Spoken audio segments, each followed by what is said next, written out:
জটিল থেকে জটিলতর অবস্থা পার হয়ে এখন জটিলতম অবস্থায় এসআইআর প্রক্রিয়া। সুপ্রিম কোর্টের বিশেষ শুনানির পরেও কোথায় কোথায় সমস্যা, কি হতে পারে, দেখুন নিউজ 18 বাংলার রিপোর্ট।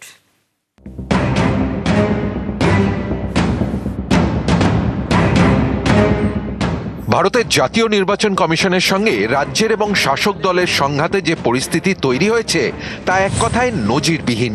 সুপ্রিম কোর্টের হস্তক্ষেপের পরেও যেখানে যেখানে সমস্যা রয়েছে তা অনেকটাই এরকম।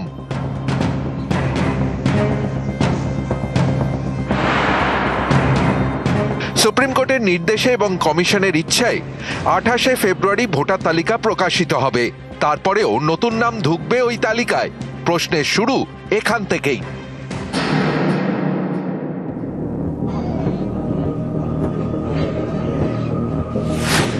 আইন অনুসারে মনোনয়ন জমা দেওয়ার দিনই চূড়ান্ত ভোটার তালিকা প্রকাশ করে ফেলতে হবে। তারপর আর কোনো নাম যুক্ত করা যাবে না। সেক্ষেত্রে কোনো কারণে বৈধ ভোটারের নাম বাদ গেলেও তিনি 2026-এর বিধানসভা নির্বাচনে আর ভোট দিতে পারবেন না।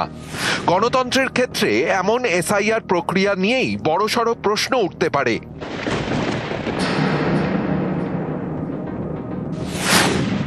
ইতিমধ্যে যাদের নাম বাদ গিয়েছে তাদের ক্ষেত্রে কি হবে?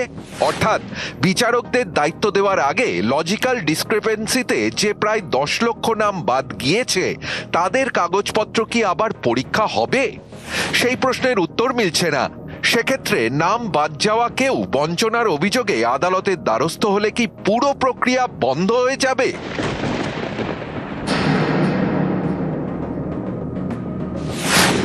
AERO এবং EROদের পরেও রোল অবজারভাররা স্ক্রুটিনি করেছেন। বহু ক্ষেত্রে তথ্য আপলোড করাই যায়নি। ধরা যাক কোনো মহিলার বিয়ের আগে ভোটার কার্ড হয়েছে, সেখানে নাম এক্স মিত্র। তার বিয়ের পর আধার কার্ড হয়েছে, সেখানে নাম এক্স মিত্র বসু। সেক্ষেত্রে অনলাইনে এসআইআর ফর্ম ফিল আপ করতেই পারেননি। অ্যাপ নিয়ন্ত্রণ করা হয়েছে এমনভাবে যাতে AERO এবং EROরা নাকি জানতেই পারছেন না কেন বাদ দেওয়া হয়েছে ভোটারের নাম। এমন ভোটারের ক্ষেত্রে রোল অবজারভারদের ভূমিকা নিয়ে প্রশ্ন উঠছে।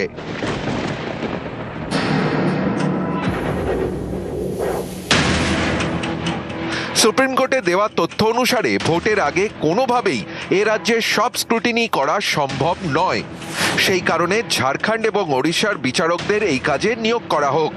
সেক্ষেত্রেও ভাষা এবং সংস্কৃতিগত সমস্যার বিষয়টি আদালতে তোলা হয়েছিল, কিন্তু পরিস্থিতির সাপেক্ষে সেই আপত্তিতে গুরুত্ব দেওয়া হয়নি। এবার সেই বিচারকদের কোনো ভুল হলে তার দায় কে নেবে? আপাতত সেই প্রশ্নের উত্তর নেই। সংবিধান স্বীকৃত ক্ষমতায় বলীয়ান দেশের নির্বাচন কমিশনের কাজে এবার সরাসরি হস্তক্ষেপ করল দেশের সর্বোচ্চ আদালত। শুধু তাই নয়, এতদিন কমিশনের তরফে যে কাজের জন্য নিয়মিত সাসপেন্ড, বরখাস্ত, জেলে পাঠানোর হুঁশিয়ারি দেওয়া হচ্ছিল তা এবার ভোতা। বিচারকদের বিরুদ্ধে কোনো ব্যবস্থাই নিতে পারবে না কমিশন। নিউজ 18 বাংলা।